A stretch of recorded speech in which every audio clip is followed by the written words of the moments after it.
es lo mismo el otoño en Mendoza. Hay que andar con el alma hecha un niño. Comprenderle la diosa a las hojas y acostarse en su sueño amarillo.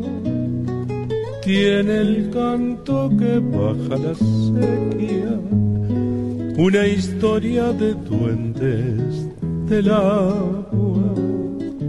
Personajes que un día salieron a poblarnos la piel de tonabas. La brisa traviesa se ha puesto a juntar suspiros de nubes cansadas de andar. Esta lluvia que empieza en mis ojos no es más que un antojo de la soledad.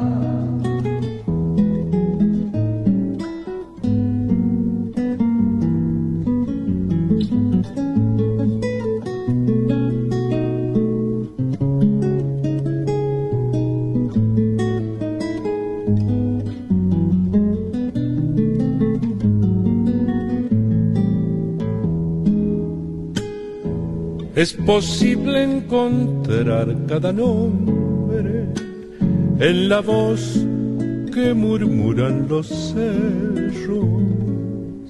El paisaje reclama por fuera nuestro tibio paisaje de adentro. Ser la tarde que vuelven gorriones a morirse de abrazo en el nido. Y tener un amigo al costado para hacer un silencio de amigos. La tarde nos dice al llevarse al sol que siempre al recuerdo lo inicia un adiós. Para quien lo ha vivido en Mendoza, otoños son cosas que inventó el amor. Para quien lo ha vivido en Mendoza, otoños son cosas que inventó el amor. Otoño en Mendoza. Jorge Pocho Sosa y Mercedes Sosa. Y a Jorge Pocho Sosa yo tuve la suerte de conocerlo estando en Mendoza, mi penúltimo viaje, porque tenía un programa en la radio de la que yo salí de ir a hacer una nota y llegaba él. Y cuando me lo presenta mi amigo el dueño, Roberto Suárez, el titular del multimedio Jornada, me dice: te voy a presentar a una figura de la historia y de la cultura mendocina, Jorge Pocho Sosa. Y ahí estaba. Falleció hace muy poquitos meses, seguramente, bueno, este contexto de pandemia en el que nos ha complicado la vida a todos, nos ha atravesado de alguna manera, algo tuvo que ver, pero acá le hacemos ese pequeño homenaje a Mendoza, a los mendocinos, como nuestro querido interlocutor de hace un ratito, Ignacio Zuleta, consultor, periodista, doctor en filosofía y letras, como pudo apreciar la audiencia. Fue una charla distendida sobre distintos tópicos de la cultura, de la historia, de la política actual. Pero sobre todo, un hombre que lejano a las definiciones tajantes, es decir, siempre alejado de lo terminante, de lo contundente y concreto, pero el placer del diálogo, de la charla franca donde tiene algo para aportar siempre. Y logramos cazar una historia, la perlita de los cineclubs de Mendoza es una maravilla, una maravilla. Hermoso. Porque vamos a dar cuenta, queremos agradecerle al amigo Gastón Gallo de Ediciones Sumurg, que nos acercó unos libros, que después daremos cuenta como corresponde, Del otro lado del mar, de Jorge San Bartolomeo, de la elegancia mientras se duerme, el título es interesante. De una gran figura, el Vizconde de Lascano Tegui, un personaje de nuestra cultura, sí, claro que sí. Así es, y Un hombre chiquito de Elías Shobakovsky. Así que, muchas gracias, daremos cuenta y después, conocerán nuestros escuchadores cómo sigue la cosa. Así gracias entonces a Gastón Gallo de Ediciones Simurg, y los invitamos a todos los que quieran mandarnos libros y sus producciones intelectuales. Estamos para eso, estamos para difundirlo, porque esto es radio y es radiocultura. Exactamente. Así que, charlamos poquito del tema de la Corte, pero vos sabés que hay algunos personajes en la Corte Suprema. Un día yo estaba por tribunales, pasé y no pude resistir la tentación. Yo no sé si a vos te pasa lo mismo, pero yo nunca le digo a mi mujer el dinero que gasto en libros, porque el equilibrio familiar se alteraría brutalmente, ¿no?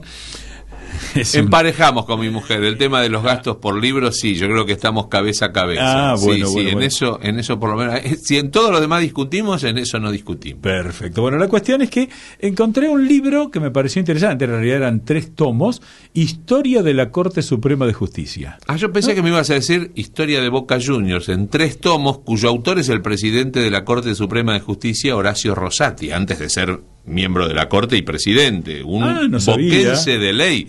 Escribió la historia del Club Atlético Boca Juniors en 3 tomos. ¡Qué bueno! Así que, un motivo... Pero bueno, contame del libro de la historia de la Corte, me interesa. Que este es un dato interesante. Es un datazo. Porque además tiene escrito otro libro que es una delicia, que es La vida de los constituyentes en Santa Fe durante la Convención de 1853.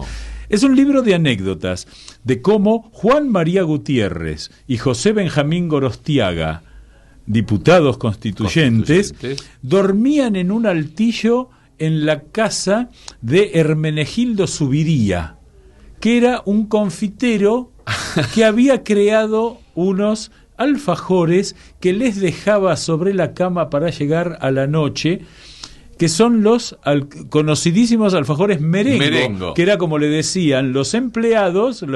Empezaron antes de llamarse merengo, eran los alfajores de Subiría. De Subiría. Bueno, así que... Pero en ese libro, que la historia de la Corte Suprema de Justicia, aparece una figura esencial del derecho que es Antonio Bermejo. Sí, claro. Que tenemos que hablar algún día con algún miembro de la Corte para que nos cuente eso. Hagámoslo. Ahora tenemos a un invitado también hoy que nos va a deleitar con su oficio más que con sus conocimientos. Estamos en comunicación con el obispo castrense, Monseñor Santiago Olivera, que siempre gentilmente nos recibe. Estamos aquí Diego Barovero y Eduardo Lázari. ¿Cómo le va? Buen día, muchas gracias también. Un gusto poder hablar con ustedes. ¿Qué dicen? Muy bien, muy bien. Bueno, este programa que se llama Cazadores de Historias siempre resulta interesante porque nuestros entrevistados nos permiten conocer esas pequeñas historias. Y usted en el Episcopado Argentino ha tenido y tiene una tarea muy interesante, que es estar a cargo de la causa de los santos argentinos. Cuéntenos de su trabajo en eso. Así es, hace ya bastante tiempo que el episcopado ha querido tener como un delegado, episcopal se llama, de la causa de los santos, porque es un poco para ayudar y tomar conciencia que los santos, el camino, ¿no?, hacia la santidad, que es un camino de cada persona, pero que es un interés para todos, ¿no?, que no es solo que sea santo Seferino, que sea santo Brochero, que sea santo Tránsito Cabanilla, etcétera, es solo un problema de la congregación o de la diócesis, sino que es un tema de todos nosotros. Y es ayudar a dar a conocer más la figura, ayudar a rezar.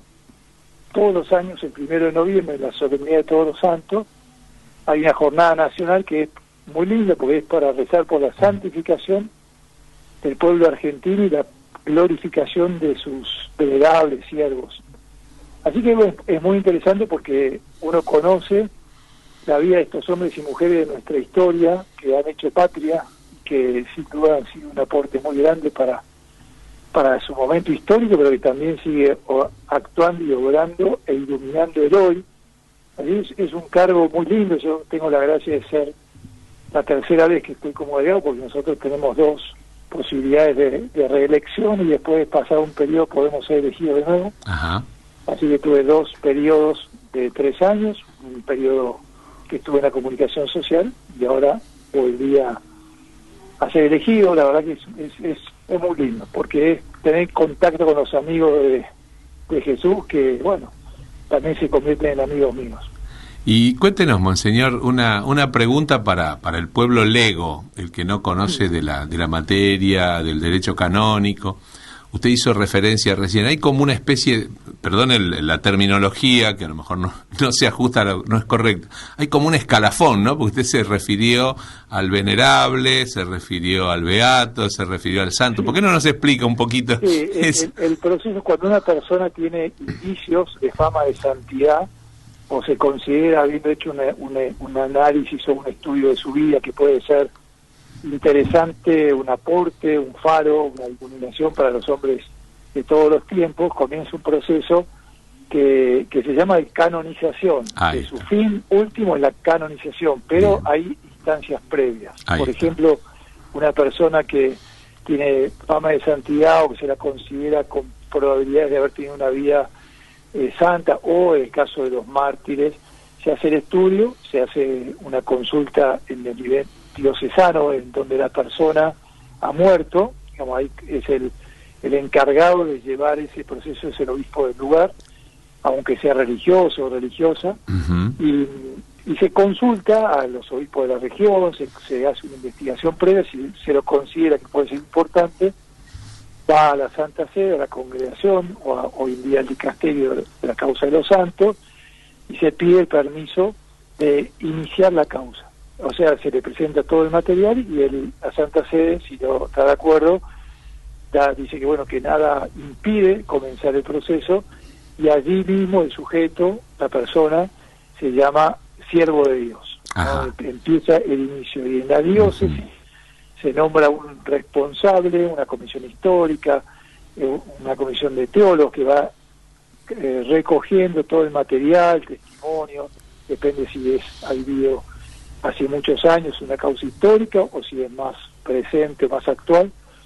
Se toman testimonios, se recaba toda la información y los escritos si los tuviera, libros si los tuviera, conferencias, charlas, etcétera, y se hace un proceso que después culmina en la diócesis. Cuando eso termina, se eleva a Roma se hace como si fuera una biografía que llamamos posicio, ¿no? como un tratado, digamos, de su vida y su obra, y se sigue eso en Roma, en la congregación, se defiende ese estudio que se realiza, tiene un proceso por también acá unos grupos de históricos, otro grupo de teólogos, otro grupo de cardenales, y se así pasa esa posición, se considera que es importante, ya es venerable, ¿no? O sea, el venerable es siervo de Dios.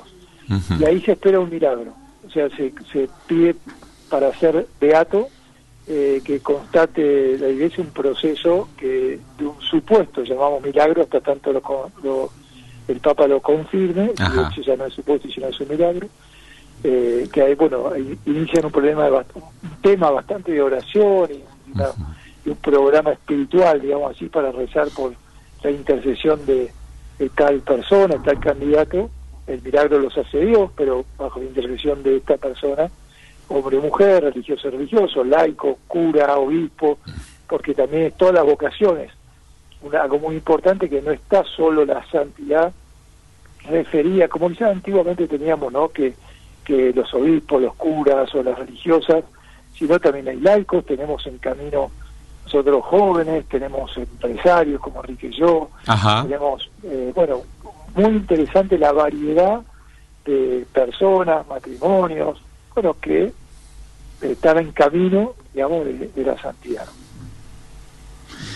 Ahí quiero preguntarle por un personaje histórico argentino muy relevante y que además, digamos, vivió con fama de santidad, murió con fama de santidad y que ahora se acercó a los altares, que es Fray Mamerto Esquiú, ¿no?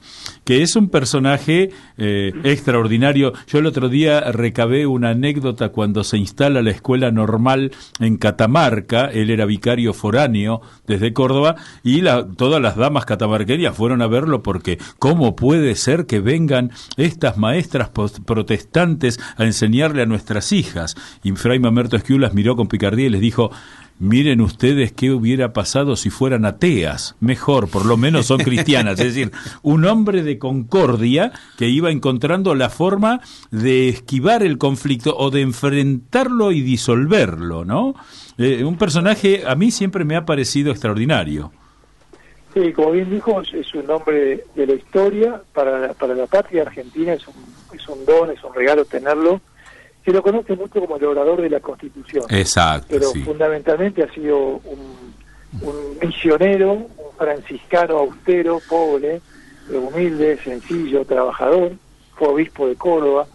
Así que ha sido bueno, cuando digo misionero, porque también él, escapando un poco la fama que tenía, que iba adquiriendo justamente por sus capacidades, se retira a Tarija, a Bolivia, y quiere un poco una vida más austera, sencilla y oscura, si se quiere, hasta que, bueno, por obediencia acepta ser obispo de Córdoba, y es un referente muy importante. Para nosotros fue una alegría muy grande que haya sido beatificado en plena pandemia. Así es. La verdad que teníamos miedo, ya saliendo un poquito del tema de la pandemia, pero, o sea, no el primer tiempo más difícil, pero fue muy lindo.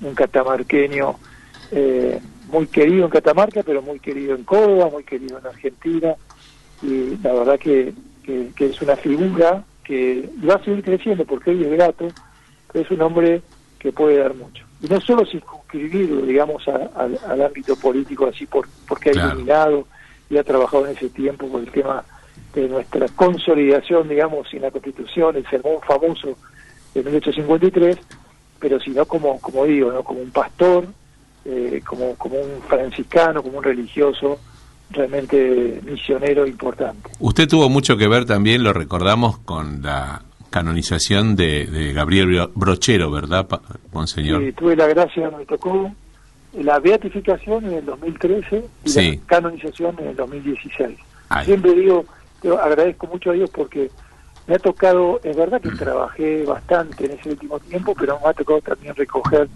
lo que tantos otros hubieran deseado ver y deseado estar, y bueno, ese regalo cuando me nombraron obispo de allí de la diócesis de Treleje en el 2008. Exacto. Y tuve la gracia, bueno, esos 3 años de 2013 y 2016, gozar tan intensamente la beatificación y canonización de también un hombre singular, un pastor inteligente, pero bien encarnado en su lenguaje, en su cultura, en su modo con la gente transerrana, y la verdad que es otro de los, yo siempre digo, no solo un santo, sino un héroe, un patriota, sí, un referente importante, ¿no? Porque él también fue haciendo nuestra patria. Así fue, en 1840, digamos, ¿no? Y él, bueno, fue uniendo tras la sierra con Córdoba y con el país, un misionero, una intuición, como todos los santos, ¿no? Adelantado a los tiempos, entendiendo el anuncio del Evangelio con la promoción humana, la dignidad del hombre y la mujer. La verdad que, sí, un prócer. Bueno, monseñor, se nos acabó el tiempo, pero muchísimas gracias, y un día quizá lo vamos a invitar a tomar un cafecito acá al estudio, porque también queremos hablar de sus responsabilidades actuales que tienen una implicación en la vida argentina importante, así que le agradecemos mucho que siempre tenga la deferencia de recibirnos, ¿eh? Con mucho gusto. Bueno, espero esa invitación. Bueno, muy bien. Y gracias. Muchas gracias. Monseñor Santiago Olivera, monseñor. Obispo castrense. Y se nos pasó el la mañana y ya están acá los libros sin tiempo. Acaban de llegar Nuria y Luis. Hola, ¿cómo andan? Buen día. Buenas tardes. Gusto verlos. Buenos días. ¿Cómo les va? Sí, estamos en la bisagra del día y la tarde. Sí, pero sin comer es el día, así que hasta que almorcemos. Okay. Estaba escuchando a Monseñor Olivera que hablaba sobre la canonización del cura Brochero, y alguna vez me contaron, no lo estudié, que una de las objeciones que siempre ponían era la gran cantidad de malas palabras que decía. Pero bueno, hombre, tampoco vamos a decir que para ser santo no se puede echar una puteada cada tanto. Es que así lo entendía la gente, era un puteador serial. Ahí nació puteador También lo dijo serial. recién Monseñor Olivera, decía cómo estaba encarnado en los hábitos de su pueblo. Sí, claramente. Y el lenguaje del pueblo, o sea, el tipo que tiene la misión de ser pastor de un pueblo, tiene que hablar su mismo lenguaje. Claro. No por el insulto, por el agravio, tal vez por la interjección de lo que significa, ¿no? Nosotros algún carajo nos mandamos cada tanto. Vos sabés que cuando el Papa Francisco era simplemente obispo auxiliar de Buenos Aires, me acuerdo de esa época, le decían que no iba a llegar a mucho porque hablaba muy sencillo y la gente lo entendía fácil. Mira. No hablaba en difícil. Exactamente. No hablaba en difícil. Así que, bueno, se viene la Feria del Libro, ¿no? Estamos palpitando la Feria del Libro desde hace como Diego, 15 días nosotros. Diego, vas a presentar tu el libro. lunes 2 El de lunes mayo 2. a las 15 nos vemos en el stand de Duncan. Y después tenemos algo con Eduardo, vamos a hacer. La semana que viene vamos a dar las coordenadas, ¿no? Las coordenadas. ¿Van a estar los dos en la Feria del Sí. Libro? En momentos separados, pero algo vamos a armar para estar Vamos a juntos. armar para estar juntos, sí. Muy Nos bien. ha tocado acompañar a algún presentador de libros, así que, presentar algún autor de libros. Ahí ¿no? está. Así que, bueno, ahí está. Muy bien. Les vamos a dar pero la data antes del programa que viene. 3 semanas para disfrutar, ¿no? Sí, Después de 2 nos años salimos que no de la tuvimos vaina. feria, Así es, nos totalmente. salimos de la Macanudo, vaina por ir. Sí, nosotros vamos a tener un invitado especial hoy hablando un poco de los jóvenes y toda esta movida de los jóvenes que va a tener un Literatura espacio igual juvenil. en la Feria del Libro, en esta Feria del Libro. Y bueno, vamos a pasar algunos de los imperdibles, ¿no? Porque hay un montón de material. Ya algo adelantamos. En los Porque los programas jóvenes anteriores. leen también. Sí, claro. Cada claro. vez más. Es un boom. así Bueno, es. chicos, buen programa. Buen programa, Gracias. no La queremos semana que invadir. viene nos vemos Dios mediante. Gracias. por Gracias. todo. Muchas gracias. Y a la audiencia, chau, gracias. Nos vemos con Cazadores. Nos escuchamos el martes próximo a las 11. Chau.